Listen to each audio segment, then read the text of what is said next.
terkait diksi limbah, gimana itu?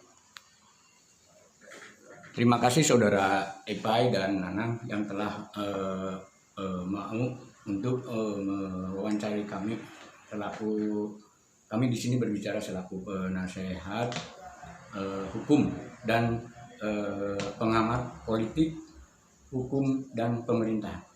Menyikapi tentang masalah tata cara persidangan, menurut hemat kami itu sangat keliru karena tidak mengacu kepada tata cara persidangan yang telah ada di BK. Contohnya, antara si pengadu dan teradu, sudahkah melakukan upaya verifikasi lebih awal atau tidak? Yang kedua, tentang masalah jalannya tata cara persidangan itu, apakah sudah ditempuh dengan jelas mekanismenya?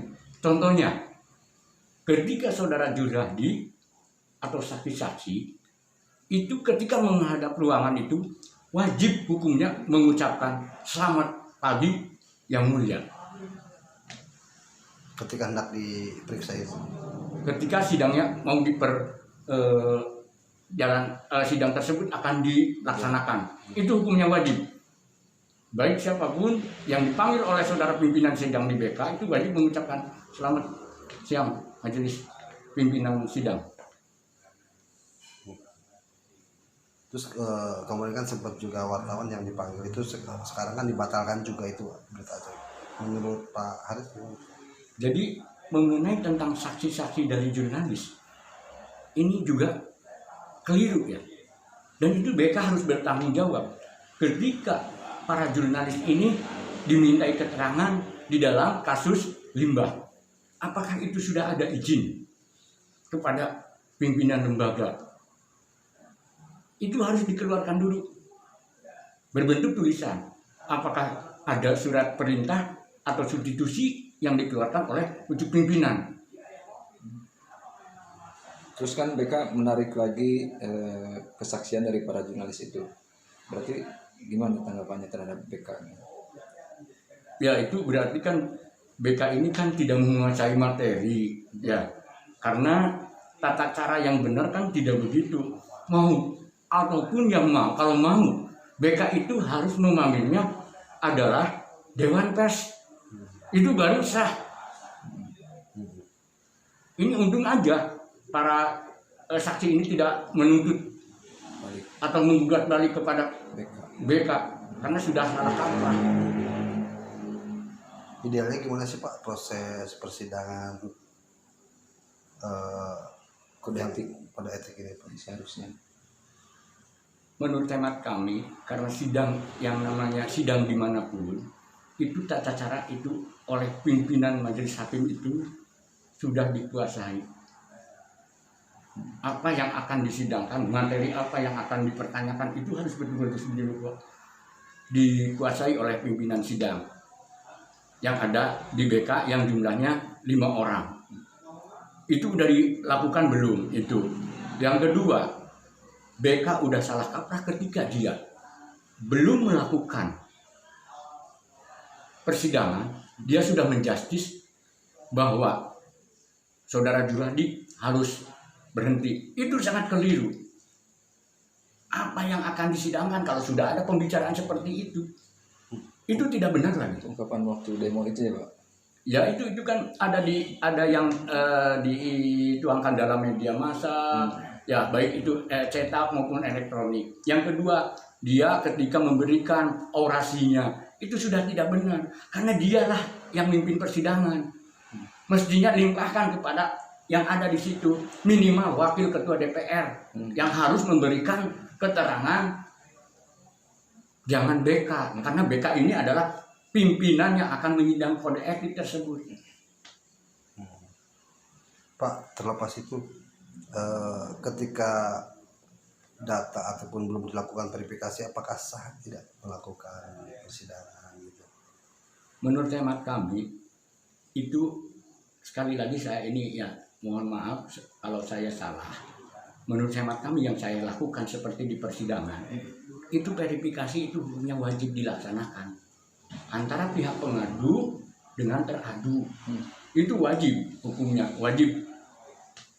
Nah kemarin kan sempat juga paripurna tuh. Nah penilaiannya gimana itu Pak? Masalah paripurna juga kami berpendapat itu salah. Karena apa? BK ini boleh menyampaikan paripurna ketika, kali lagi nih, ketika itu sudah beres jalannya persidangan dan sudah ada putusan. Itu pun tidak boleh di open bar kemana-mana. Itu kan rahasia negara. Itu sudah keliru lagi BK itu mengatakan itu seperti itu. Baca pasal aturannya, baca PP-nya, silahkan konsultasi BK untuk masalah sidang paripurna itu sudah keliru. Karena itu timingnya kurang tepat. Sidang belum beres, dia udah mengutarakan, dia udah mengundang sidang paripurna, itu keliru itu cacat hukum. Kemudian kemarin itu saya dengar ada pengadu ya Pak, pengadu yang Laporan menyusul itu di tengah perjalanan pemeriksaan itu gimana Pak? Nah ini masalah pengadu, ya itu masalah pengadu karena jalannya persidangan sudah berjalan, ya sudah tahapan sudah dilalui, maka kami berpendapat itu juga tidak boleh, tidak boleh itu pengadu itu tidak boleh melakukan surat aduan. Itu kan harus ada mekanisme dulu. Satu, mekanismenya laporan dulu ke BK.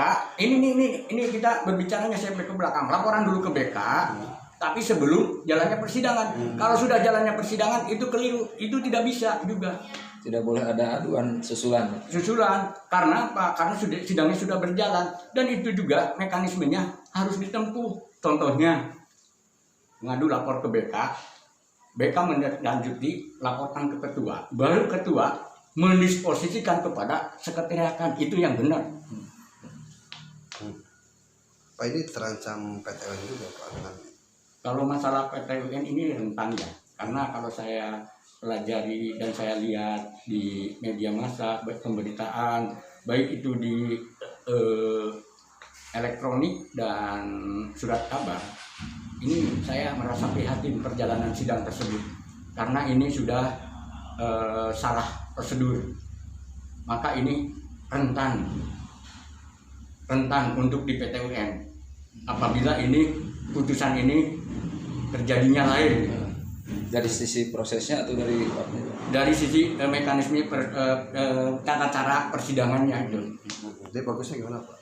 Jadi yang benar ini adalah satu, tata cara mekanisme sidang ini, berapa pengadu di situ, udah ada pengadu, panggil kepada teradu, dikomprotir, klarifikasi, itu yang benar.